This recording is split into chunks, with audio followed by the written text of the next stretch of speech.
Welcome to the second episode of this digital concert series, Musical Culture and Empire in 18th Century London. My name is Elizabeth Nurse, and in my role as Digital Content Coordinator for Instruments of Time and Truth, I'm the producer of this series. This series is a collaboration between IT&T and the University of Warwick. We're very grateful to the Humanities Research Fund and the Connecting Cultures Global Research Fund at the university for making this project possible. Today's episode, Musical Journeys, Portfolio Careers, considers the lives of two musicians. We'll hear from violinist Bojan Cicic about the violinist Giovanni Djornovic later in this episode. But first, we're considering the life of Ignatius Sancho with harpsichordist Christopher Bucknell. Charles Ignatius Sancho was a Black Briton who lived from 1729 to 1780. He was a fascinating figure in 18th century London. He started life as a slave, but with the support of the Montagu family, he went on to become a successful businessman. He was a man of letters and corresponded with writer Laurence Sterne about the issue of slavery. Sancho became an important figure for abolitionists. He is the first known Black Briton to have voted in a parliamentary election.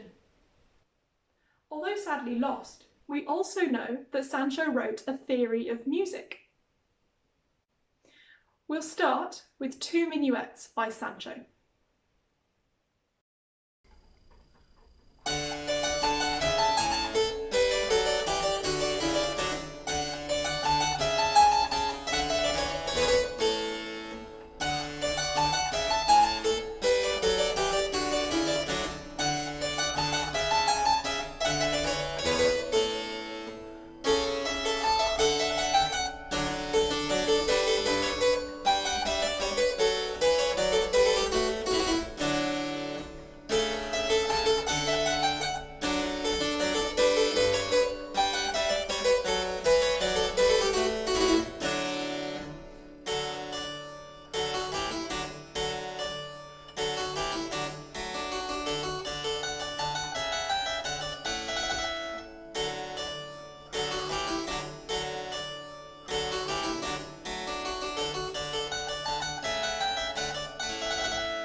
Those minuets that you heard tell the most extraordinary story, and the title page of the publication that they turn up in tells this story.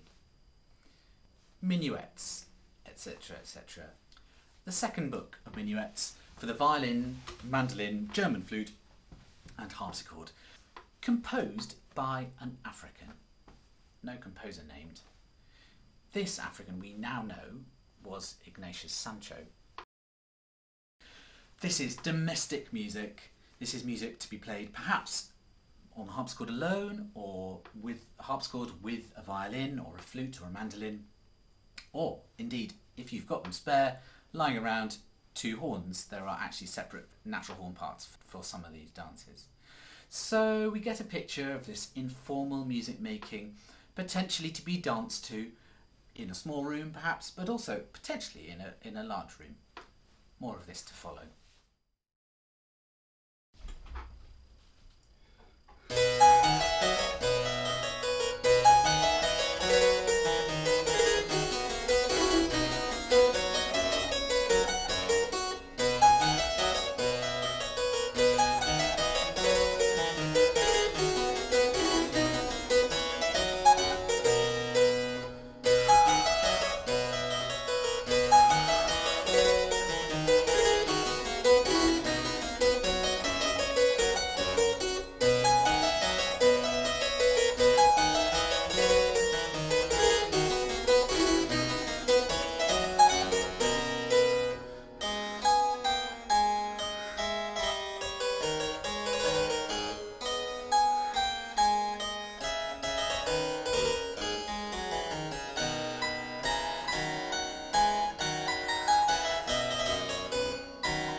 not much is known for certain about Sancho's early biography.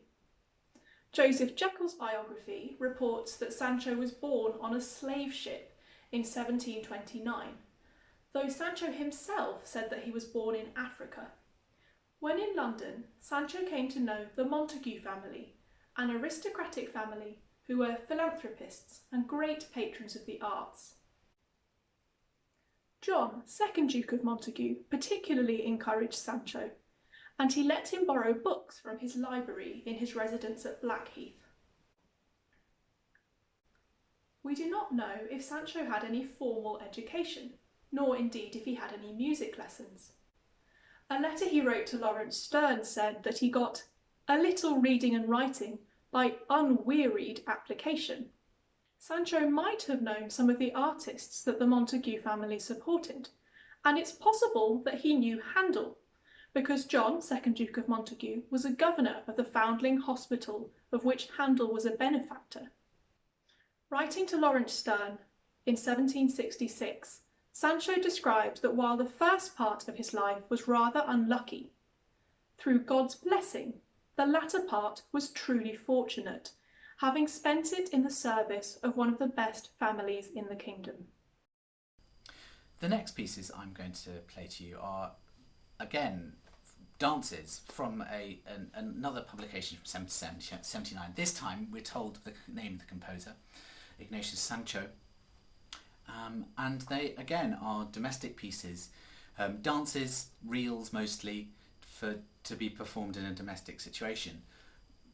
The titles of the dances really tell you about his patrons. So we have Lord Dalkeith's reel, we have Lady Elizabeth Montague's reel, and also, rather charmingly, they come with the instructions for the dances beneath the music. So, for example, Lord Dalkeith's reel, right hands across in the first section, then the repetition, left hands back again, and then the two gentlemen lead through between the two ladies, and then the two ladies lead through between the two gentlemen. And then for the last of the three sections, crossover one, and right hand and left at top. So we have these simple little country dances which were part of regular domestic music making. I hope you enjoy them.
With the support of the Montague family, Sancho set up a business, a grocery, at 19 Charles Street, Westminster in 1774.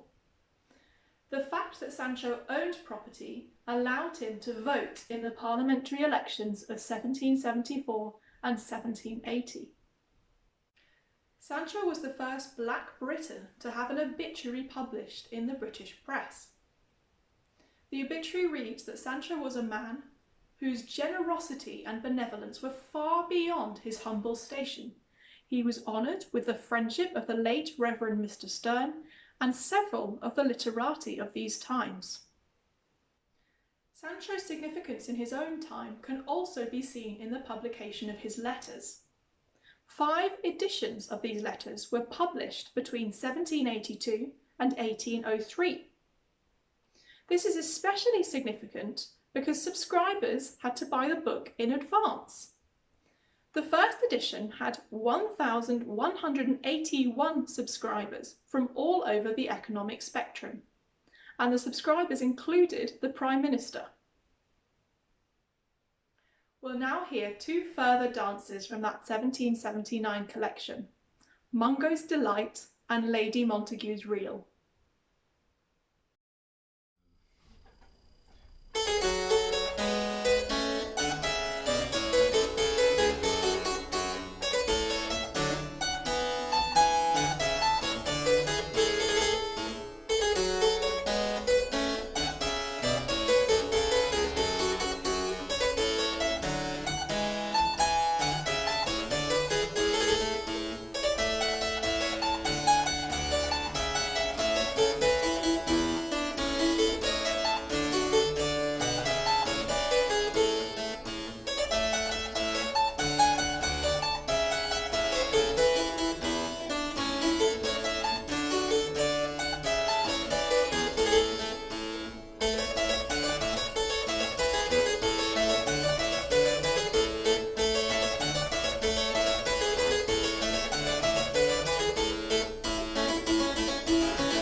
Hello, my name is Bojan Cicic. I'm a baroque violinist and I'm leader of few orchestras such as the ITNT Orchestra, as well as the Academy of Ancient Music, Ensemble Florilegium, as well as the director of my own group, Illyria Consort.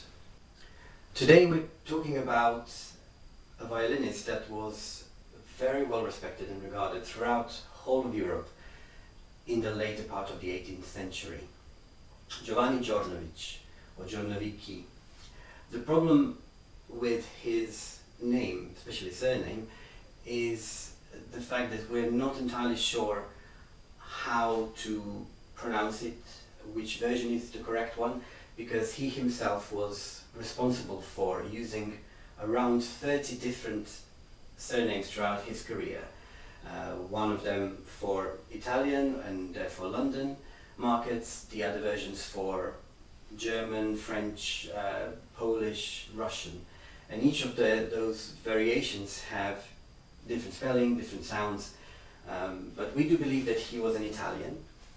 The connection with Croatia, where I'm from, is from his biography that was published about 30 years after his death, in which the biographer claimed that Djornovic told him that he was born in the waters of Ragusa. What we do know is that he was baptized in Palermo and probably was of Italian origin, or was born in the Kingdom of Naples, as the Sicily was a part of that kingdom at the time. Now, he really seems to be a citizen of Europe. His career took him to Paris first. In 1773, he had his debut as in Concert Spirituel as a soloist, and that's the same year where he published his first violin concerto. So after his debut, he garnered many praises. We believe that he was a pupil of Lolli, Antonio Lolli, a famous violin teacher of the time, but we cannot say for certain that was the case, because people often claim to be pupils of famous violinists such as Corelli or Geminiani, Corelli in Rome, Geminiani in London, and Lolli obviously in Paris, and Italy before that. So again, another mystery about him. But he garnered many praises and was very well respected among musicians such as Joseph de Boulogne or Chevalier Saint-Georges. There's even a myth that Djordjevic was extremely cross at Chevalier Saint-Georges for some reason and wanted to ask him for a duel, which was a common way of solving problems at the time. But Chevalier Saint-Georges, who was himself a master swordsman, said, "No, I respect your talent too much to kill you," which probably would have been the result. Now, after Paris, he had to leave because he lost support of many of his aristocratic friends, especially after one incident in which he was asked to perform at a dinner party of a certain nobleman, and Djordjevic came to the house and was ushered through, not the main door, but through the kitchen, and that's where his dinner was presented. And he was so upset about this that he, even though he was a performer, he was treated like a servant, that he just left. And when the Duke asked him to, or looked for him to do a concert, nobody could find Djordjevic, and that was seen as an extremely rude thing to do. So he had to leave towards the end of this decade, and we find him in various places, among others in Vienna, where he met Haydn, Mozart, von Dittersdorf.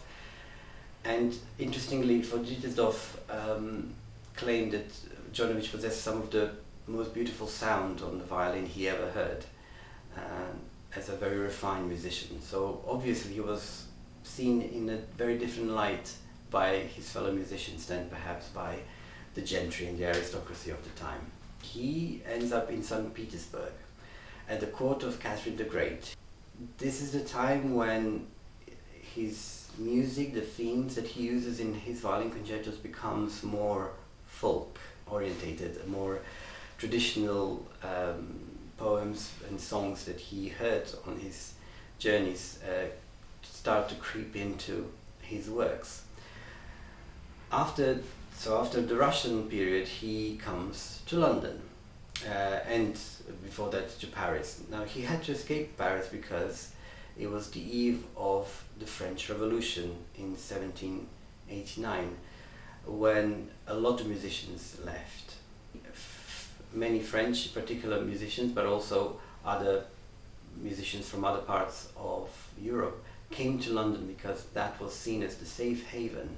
England was the safe haven in Europe that was immune to the revolutionary ideas that were taking place throughout Europe after France.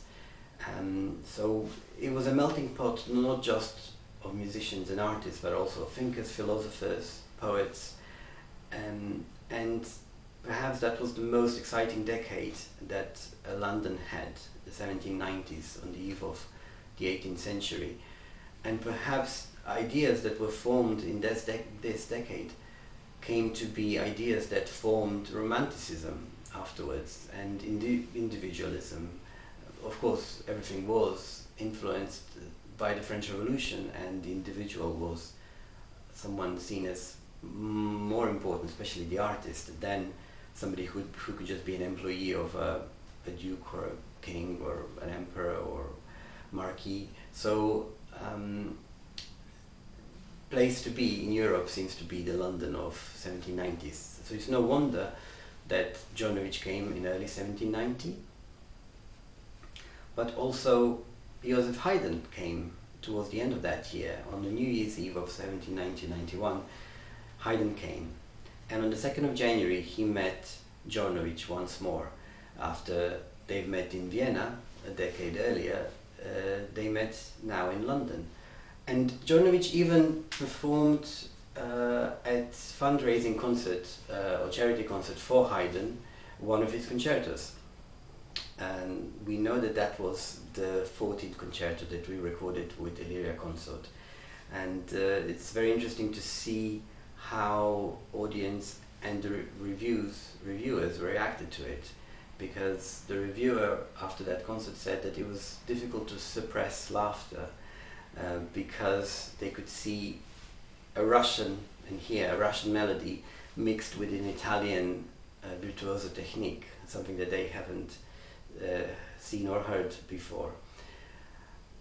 But I think there are 4 violin concertos that were performed in 2 places. One was Hanover Square Rooms, which was a venue, a concert venue at the end of 18th century and early 19th century, where a lot of musicians performed. Another one was Carlton House, which was the residency of the Prince of Wales when he was in London. So one can see a very, very prominent status that Djordjevic had. And after his time in London, we don't have any concertos that survive, sadly. So these are even more significant for not just his life, but also to see what kind of music was performed here.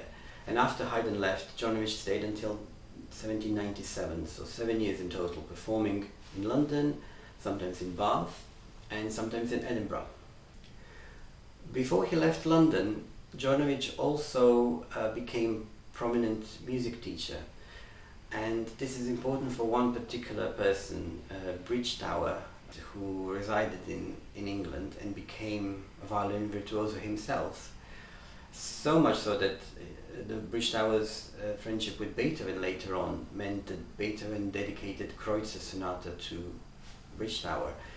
But there was a dispute, I think, in which Bridgetower offended a friend of Beethoven, and Beethoven stopped their friendship and then dedicated the sonata that he composed and performed with Bridgetower to Kreutzer, and that's why he's known now as a Kreutzer Sonata, even though Kreutzer apparently never performed it and didn't particularly like it. So interesting connection there with Djordjevic, who was seen as Bridgetower's teacher.